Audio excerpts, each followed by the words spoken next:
first thing people need to know is birth is an opportunity for the most extraordinary experience you will ever have, or possibly top 5 anyway, right? So the opportunity is there and it is available and it's free of charge. So that's one thing. But the other thing is, how is it even it's not quite what I want to say, but a fair fight? How is that a reasonable thing to call that education and only give half the information?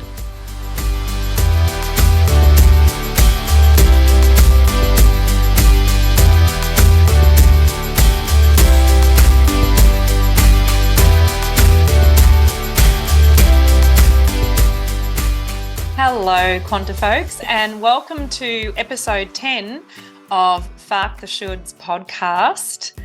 This one is called Birth Becomes Her, and I am Jodi from QuantiMama. And I'm McGill from QuantiPapa. And I feel like that was a very arse-about intro, so thanks for your understanding. Bear with us. This is going to be a really annoying vlogcast. If you're watching this one, I literally just broke the attachment point for the camera. So as McGill said in his beautiful high vibe way, the computer camera, the laptop camera is just doing the best it can. And I'm like, right, okay, I'll stop calling it shit and just be thankful that that's working as well. And I haven't broken that too. So. Well, the camera is reflective of us in life, isn't it? We're a bit shit. No, yeah, oh. And we're all just doing the best that we can. Oh, that's nice. That's good. Let's So I'll say I'm a bit shit and you're doing the best you can. I think that's nice. Yeah, okay, sure. So McGill's like, okay, so what we're talking about birth tonight. So birth becomes her. I wanted to visit this topic because I think we've danced around a little bit, more so in reference to the QuantiMama birth course, High Vibe Birth. However, I really wanted to have a conversation that honours birth because it's been on my mind for the last week and a half. I was having a chat to a friend the other day, and she's of what we would call childbearing years. And she said something that really took me by surprise. Because you know how sometimes when you talk to people, you kind of go, oh, I can see we're pretty similar. So I just assumed that we would have similar views on it. I just assumed that she would be like, I'm totally going for a natural birth and yada, yada, yada. And what she said to me was, I just want to have all the drugs and then wake up with a baby on my chest. And I was floored. Like, I just went, I just thought, is that a joke? And it wasn't. She was legitimately going, oh, no, I've heard how horrendous birth is. And that's the polar opposite of what you took into birth. Jodi says beautifully that this topic might have been on her mind for the last, week and a half, but It's been part of our reality for the last 18 or 17 years, I suppose, when we first decided that we were going to have children together. Yes. And then obviously having children together, and then the experiences you've had, which obviously shaped this hard to believe reaction with the person that you thought was vibing on the same wavelength. Yeah. And so then what I thought I'd do in that self-reflection was I would sort of think about where we came from. So before we even got pregnant, to being pregnant, to having the first, to then ultimately bringing the fourth into the world, and then the roll-on effect of that, 5 years later of writing our own birth course. And McGill's instrumental in that stuff too. There is McGill's energy is all through High Vibe Birth. It very much has the voice of the father as well as the mother within that space. That's one of McGill's gifts. We always joked that in a previous life, McGill was a doula because he's amazing at holding birth space, aren't you? Well, it's one of those things. You've got to show up fully. Yeah. You've got to show up authentically. And like it or not, you are 50% to blame. Well, or you can take 50% of the credit. Or the credit, of course. But I think the thing that astounds me is that it's not just a known thing, that birth is, I would have to say, the most the most potentially extraordinary experience you will ever have in your entire life. Like, say you live for, I don't know, 99.9 years, right? So for those 99 years, you have so many different events. And obviously this sort of plays back into the life-changing moments conversation we had for episode 9. But I'm trying to think what else there is in our beautiful human existence where you can experience the kaleidoscope of emotions, sensations, awareness, and epiphanies than birth. And not just that. I mean, where else in those 99.9 years do you create life? Wow. Poignant as always, darling. It's and look, I get, hopefully we'll head this way with our chat, but when was it hijacked?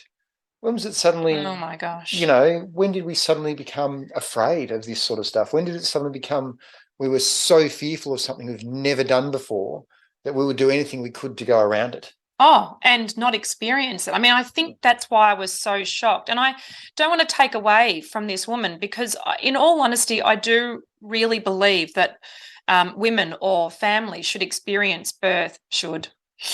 I really believe all women and families can have the opportunity to experience birth in a way that feels right for them. But if you're not made aware of how profound this experience can be, like, you're not making an informed decision. And there's a couple of things that come into it which I just find so interesting and really challenging. Number one, the absolute confidence that this woman said, oh, I definitely don't want to experience any of that stuff. And I'm like, birth doesn't have to be painful. That's not true at all. And I know that because I've had the experience. So I am a subject matter expert on this. My lived experience, just sounds like a cliched term, but it is absolutely so true. My lived experience is birth is not painful. It's sensations, and you should notice, it's a really good thing to have big sensations as you squeeze a human outside of your body. Like, that is a good thing to have sensations to be aware of, so you don't suddenly, walk down the street and discover a baby's dropped out of you. However, it's more than that. Like, we're so conscious of trying to get rid of pain, we forget about the other side of it, which is that it can be empowering, it can be joyful, it can be exhilarating, it can be orgasmic. Our experience was that it was ecstatic for at least one of them. It can be, what are some of the other words that you found to describe birth? It can be a real bridge between yourself and your partner. Yeah. Now, so I'll keep going with that for a second. So for us and for our experiences, what we found is that the ability to be fully present, for me, holding space and being 100% immersed in what was taking place. I can't physically do it. Yes, immersion. But I love that. You're fully involved. You are connected to your partner on a level like you wouldn't believe is possible, and you are literally offering them any strength, all the physical support, all the emotional support, all the spiritual support, all the high vibe support. Yes.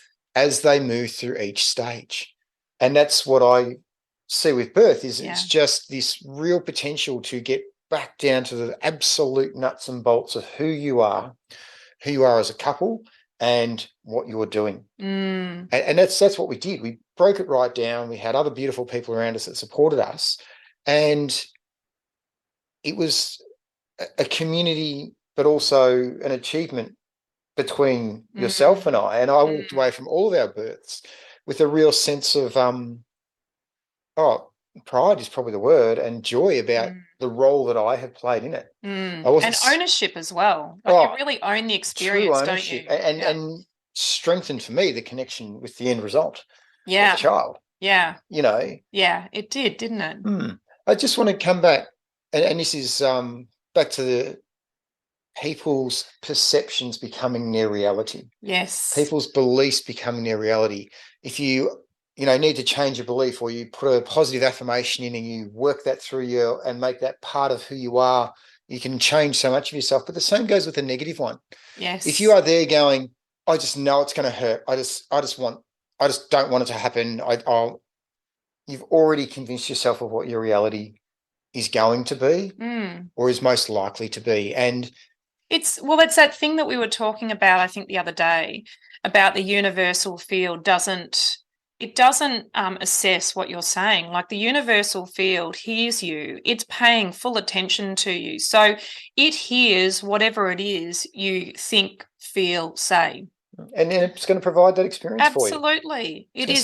Here it is, folks. It's an instantaneous affirmative feedback, not affirmative in a positive way, just affirming what you are saying. And we were having this conversation about a different topic, but all of this stuff requires discipline. And when I say discipline, I mean the commitment to creating what it is you want, or what it is that the outcome that you desire. And again, that's not to, browbeat people with this stuff. But the reality is, if you give yourself this inner monologue of, this is hard, this is shit, I need to be saved from it, you absolutely cultivate that. And I'm not judging you. It's a statement of fact. It just is what it is, what it is, what it is. And what's happened in society is that those of us who have had positive births have fallen into this sort of silent minority, because I think birth trauma is so, in the Western society, it is so prevalent, and it has become the overwhelming conversation that happens out there. Women have birth done to them. They get saved by it. There is trauma within the birth spaces as well that are done by carers who, to my mind, when they signed up for the gig, weren't intending to create any distress for people, but this industrialization of birth has taken us away from our own instincts. And I'll tell you right now, once you've got kids, your instincts, they kick in high gear, don't they? They do. And it's interesting you sort of say, I'd say it's almost been a very slow thing that how society has changed. Things are supposed to be easy. Yes. It should just happen. Yes. It just happens that way, and we've lost that innate trust in our bodies and the people around us, and at the end of the day, the pure naturalness of it. And I don't know about other societies, but Western society, definitely now, it seems to be more about everyone wants to share a negative birth story. Yes, which actually keeps it in the collective field, doesn't it? Well, and so, that's right. So that's what I'm saying, is that I think that when you want to, say you're looking at birth, and this applies to people who have already birthed and have like children that are fully formed and probably talking back to you, there's an opportunity to heal your own birth experiences as well, because otherwise we keep that trauma in the collective field. And not only do the birthing parents, and I say parents because birth is as much about the fathers as it is about the mothers, right? So every parent that is consciously bringing a child into this world, and even if they're not consciously conceived, they're most certainly consciously brought into the world, because the pregnancy is allowed to mature. So that consciousness is there, and there's a couple of factors that are affecting people. So I neither want to exonerate people nor blame them, but I want to bring attention to the fact that if we don't start talking more positively about birth, even if it's a fake it till you make it scenario, then the real impact is going to be felt, and it already has been, by the children in utero. Because they are the silent observers that are preparing for their environment, aren't they? They are, and they're taking all that sort of stuff in. There's the emotions, the feelings, and if you've had a baby, or if you're going to have a baby, feeling them move around when you put your hand on the tummy, feeling the child react to you in utero is something that's, quite profound. Yeah. So there's no doubt that they're taking on board a lot of what we're doing prior to the fact that time they even arrive. Absolutely. No doubt about it. No doubt about it. So I just want that to be an accepted fact. Children in utero are paying attention. Absolute attention. There's no filter. They're absorbing all of it. And again, it's not to exonerate. It's not to blame. It is just use this information to be create some awareness. Yes, and create some discipline. Something that I want to do, and I delight these sort of things. I love putting McGill on the spot. Okay, darling, what I want to do, because when I was having this conversation the other day, as I said, it made me aware, okay, don't be too alcoholic about this, because you had a pretty different opinion to birth when we were having our first. Mm-hmm. And certainly in comparison to now, that's more warrior energy that I have about birth 15 years, 16 years later. And 4 births. And later. 4 births, yeah. 8 pregnancies and 4 births. So, we've had a lot of experience with getting pregnant. Hey, baby, at least 8 times. So the thing I want to put you on the spot, put us both on the spot, because this just came through now. So this little exercise is what I'd love to do with you, and that is to give our beautiful Quanta community, I guess, a snapshot, 5 words that describe your attitude to birth or pregnancy or whatever when we were just pregnant with Quanta Kid 1 to now. Oh, wow. I don't really think about it too much. I just want you to... The first thing that comes to mind is fear. Yep. When we were first pregnant, a little bit of fear, hesitation. Fear of what? Hang on. 5 words. Sorry. Put me on the spot and then interview me. Sorry, darling. Excitement, mm-hmm. Joy, and... a 5th one. Real, a bit of, it's probably too strong a word, but a bit of trepidation, a bit of hesitation. Because, to be honest, by the time I got to that point in my life, I really knew nothing about birth. I knew it happened, I knew how it happened, I understood the mechanisms of it, but not what was actually involved on turning up and birth arriving, much less what you do after that point. Yeah. And we concentrate on the birth and we sort of forget about the parenting thing, which is in some ways not a bad thing that we do that, because if you do just roll on as a parent, I always say to people, look, you've had the longest relationship with your baby. So, take all advice with a grain of salt, because no one knows your child like you do. Okay, so thank you for sharing that. Okay, so you've got your 5 things. I guess I was thinking more sentences, so I didn't articulate that very well. I apologise. But the 5 things I really viewed, and I think that the way I viewed or sort of approached birth when we were first pregnant all those moons ago was illustrated by our decision-making. And the reason why I say that is that, we only did birth education classes. We did calm birth, which we found to be tremendous for us, only because it was sort of insisted upon by one of our nearest and dearest at that time. It was, yeah. So good old darling Xanthi really pushed us to actually do that, because I was like, don't need it, you're right. We did go to one birth class at the hospital. Oh, Christ. And we made it to about the break at halfway and we left. My God. We had done calm birth at that stage, but oh my goodness.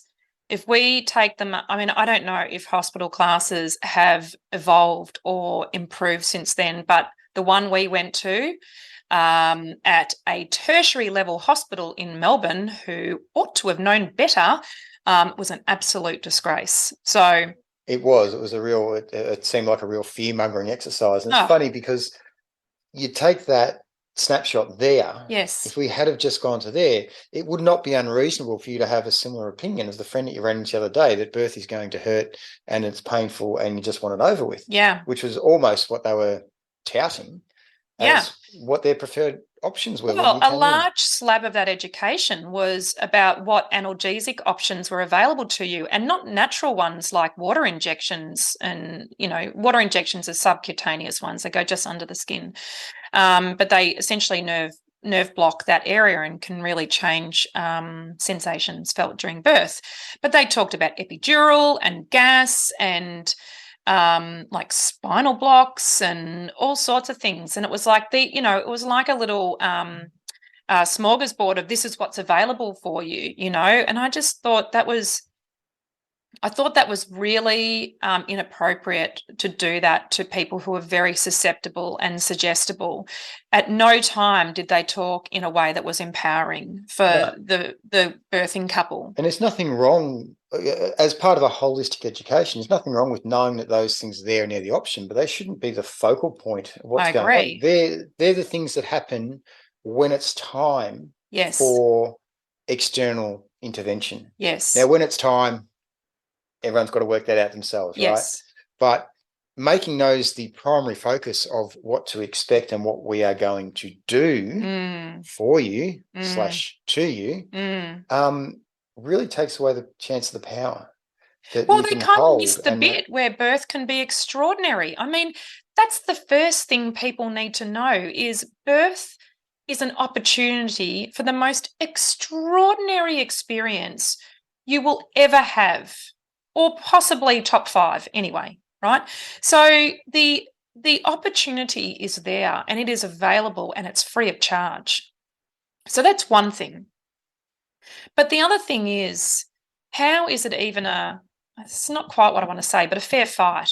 How is that a reasonable thing to call that education and only give half the information? I feel like that's a great omittance, and it is a mark on the medical establishment that we don't better inform people, so they have the option to decide how impactful they can be in their own experience. But that's a whole other conversation. What I will do you want to say something? Because I was going to give my top 5. I was just going to say that a lot of, again, personal self-responsibility or radical self-responsibility. Yes. The individual, the partnership that are going to bring the child into the world are also responsible to go and round out their education. Yes. And it's funny you say that, because I've been getting phone calls off this gentleman who his partner's pregnant, and he's been getting in touch with me, and that's really unusual to hear from the birthing father. And he said, oh, look, she's not really aware of what's available, and she's had other birth experiences and they weren't so great, and so she doesn't really know I'm calling, but I want to find out. And that was a really unique experience, because often women drive that interest in finding out what else is available. So I really like what you said there, because he is an embodied example of a man stepping into his fatherhood role and advocating for both his partner and his unborn child, and it's quite beautiful. It's really quite beautiful. Anyway, I want to 5, darling. My 5. I really put myself on the spot here because I haven't thought too much about it. I would have to say I don't know what word I would use to describe it, but something like I was nonchalant about it. I had this attitude that we would just go to a public hospital. I said, birth doesn't have to cost anything. We'll just go to a public hospital, we'll use their facilities, and then we'll pop home with, a new family member. I think I was hesitant because I had a lot of vomiting during the pregnancy. Mm-hmm. A lot of my pregnancies were marked with lots of vomiting. I think that my experience or my attitude towards birth changed after getting educated, and I started getting a sense of what I could potentially achieve, which was really cool. And that snowballed because I had a back injury at the time, and it started this whole belief system in my own self-healing ability. And so my ability to birth naturally and beautifully had this osmotic effect on how I was viewing my back injury as well, which was pretty cool. I think I was excited about having the opportunity to birth with McGill because I could see him just blooming into this utterly delicious father. He was already a delicious husband and friend, but you just, your enthusiasm was beautiful. You'd hold my hair back as I was spewing over the toilet bowl yet again and get me whatever it was. I mean, the guy doesn't eat McDonald's, but he bought me McDonald's chips all the way through the pregnancy. And hash browns. Oh my God, I can't believe I fed myself. I finished it. I finished the shift and I'd be driving home and I'd ring you and go, do you need anything? And I'd already be parked in the Macca's drive-through to pick up what I had to pick. Yeah, sometimes because I could just see the effect that the pregnancy was having on you and how beautifully you were holding your end up. So anything I could do to make that a little bit easier was a bonus. Awesome. Thank you. I do think it's funny because, as Jodi said, I probably haven't had Macca's for 20 plus years. Oh, and our children have never had it. We wouldn't touch it with a barge pole. And it was the only thing that could settle your stomach that we'd found at that point in time. Yes. If we could go back now, we'd probably look at alternatives, but I don't know if I could be bothered. I just was happy to keep some food down. Yeah, true. And we were different people then. I know. I'm way more militant about food now. I'm just trying to think if there was anything else. I think that there was a lot of energy just around this sort of non-committal or sort of laissez-faire attitude. I was just going to She'll be right, mate. She'll be right. That was my attitude. She'll be right. She'll be right. Got pregnant, growing the human, growing the eyebrows, growing the eyelashes, doing all that stuff. I think I held more of that hesitation. Yeah. And probably because my mum never spoke to me about the experience of my birth, but it wasn't a positive experience that she had. And she could never, ever, unfortunately, even when I directly questioned her about it, explain to me what it was that had happened or gone wrong or anything like that. No. And she'd buried that one deep. She had, and it would always be a negative comment or we don't need to know about that. And that was probably the closest thing I'd had to knowing anything about birth. No, she did say to me at one point she had an out-of-body experience when she was birthing you, in a way that she was leaving her body to die. So there was some kind of near-death sensation, but we never even got to question your dad about it either. No. So that one's gone to the grave. Well, Mum's take on Dad's role at the birth was that he stood around with the doctors and cracked Irish jokes. Oh, yeah. So, that would be your dad. So I don't quite know. Yeah, I know. And I don't quite know. I'm sure that wasn't all that Dad did. I know. She reduced him to a one-liner. She did, but I just wonder whether there could have been a lot more involvement. Yeah. Even though it probably really wasn't encouraged, all those years ago. Yes, and it's an interesting thing that we wait for the invitation with birth. So this is something that I'm really interested in sort of circling around to now, because if I were to give birth now, I would be far more opinionated about what was going to happen for us and to us and who we had in our posse. And that certainly was illustrated by the fourth birth.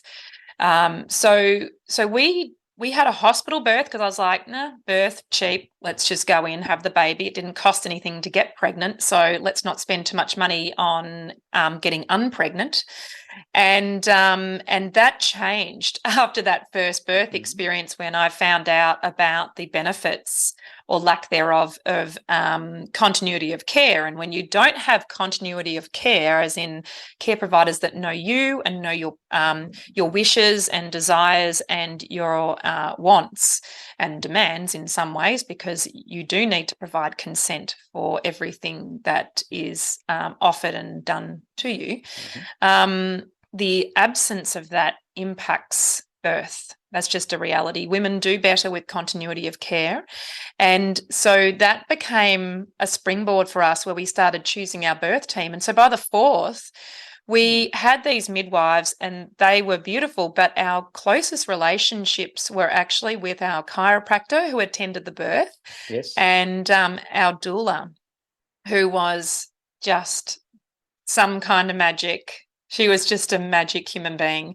And we had such a established relationship with these two women, particularly our doula, in the birthing space, because we were birthing at home. So she was intimately aware of our environment and so forth. I think that the experience just sort of happened, and it was so extraordinarily unremarkable. You know what I mean? As in, like, you just kind of go, well, that's just meant to happen. Like, that just unfolded exactly as nature intended. Yeah. Didn't it? And so, you know, to the point where we kind of went, oh, okay. Okay, oldest kid, you probably don't need to go to school because we've just given birth.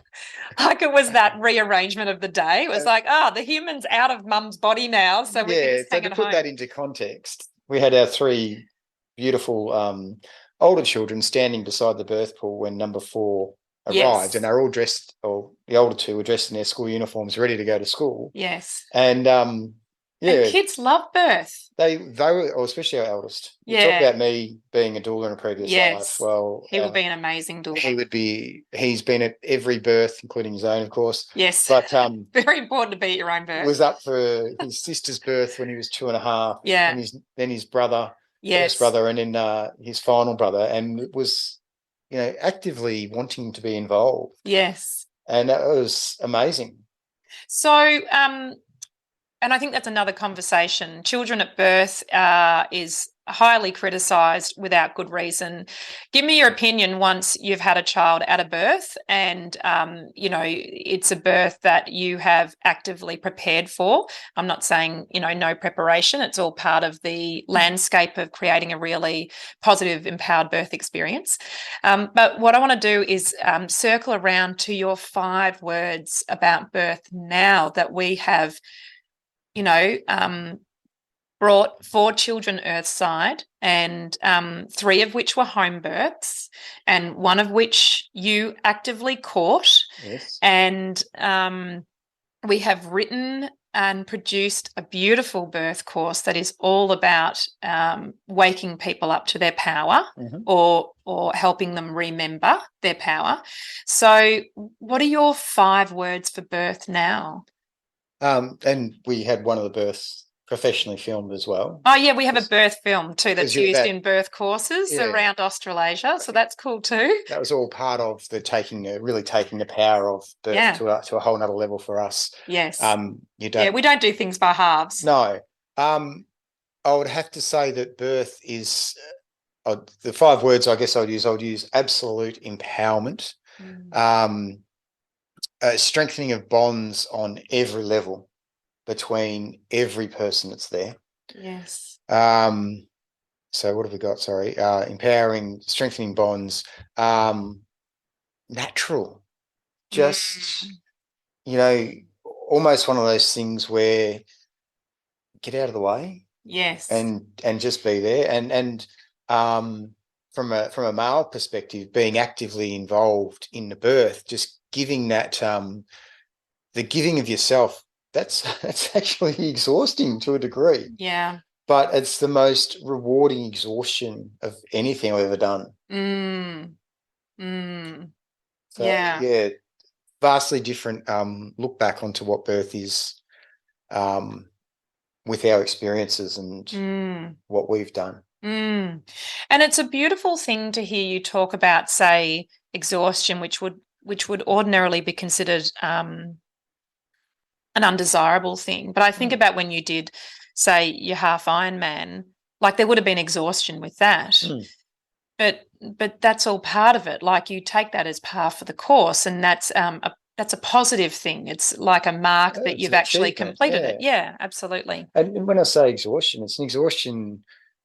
There's a physical element to it, but there's a mental and an emotional level that is just, you know, when you are providing support to someone. And I've said this because I spoke it when Jodi used to speak, used to do birth courses. I'd go in and I'd talk to a lot of the males and I would say to them, at some point in your time, in your time in his birth, you are going to hold your partner literally in your hand. And they are going to need everything you've got, and you've got to know when that exact moment is. You've got to be right on board with what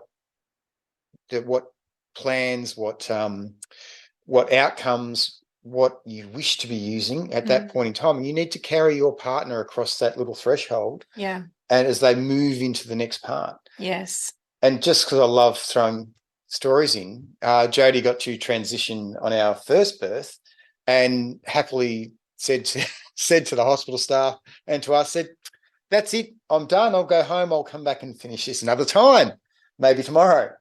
And was ready to basically leave the hospital and go home.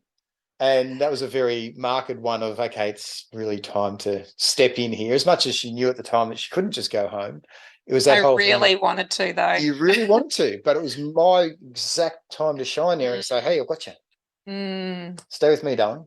Yeah. We got this." Yes. And working our way through it.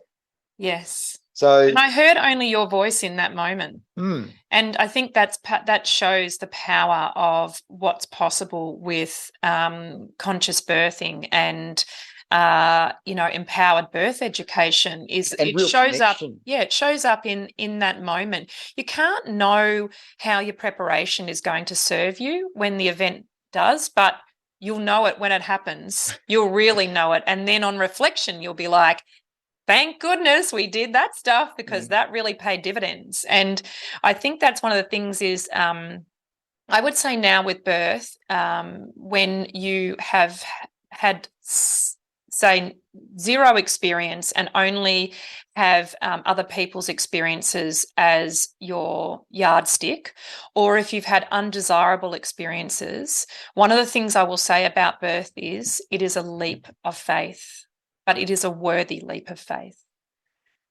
Another thing I will say about birth is it is limitless in its potential, like limitless.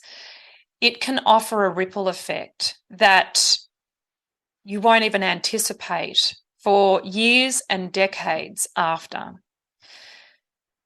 Birth provides an opportunity to understand how powerful you can be, how incredible your body is, how deep the connection of your relationships are. I would say birth can be, I think birth is extraordinary. It's ecstatic, it's powerful, it's breathtaking, it's time pausing or time stretching. And I would have to say the last thing I would say about birth, it is the quantum field, in the sense that you feel that this 3D reality is not it. Like you go somewhere else when you give birth in a way that I'm saying not with medication or anything like that. When you go into birth land or your birth world or your birth cave and you are there, particularly with a strong connection with your partner and practice skills that really bring great peace and help to the experience. When you do that, you understand there is an energy field that is greater than us, and you feel it at a cellular level. And so I suppose with this conversation, I would love for it to plant some seeds in some way so that we can encourage the narrative of birth to move to a more balanced one, where people who are contemplating this experience or healing from their own can find peace with the fact that birth can be or is an opportunity for one of the most extraordinary experiences in life. And whatever it is we may have experienced, it's not our place then to remove that opportunity for other people. So if you need motivation, think about those babies in utero who quite rightly can have the most extraordinary experience. Is there anything you'd like to conclude with? No, I think we've gone through it all. There's so much more to birth, and there's so much more that men need to be involved, or partners need to, really be involved, to step up into that space and really hold and your partner and be such an active part of the whole process. So I would love to have a conversation around birthing the father. I think that would be a really rich conversation, and one that is so absent in our society. I mean, if we think that birthing mothers don't have much of a voice, birthing fathers most definitely don't have much of a voice at all. And that is something that I would love to remedy. Oh, sounds like we've got our next podcast, number 11, coming right up. Stay tuned. Thanks for joining us, beautiful people, and we'll look forward to joining you again next time. Bye, Quanta folks. See ya.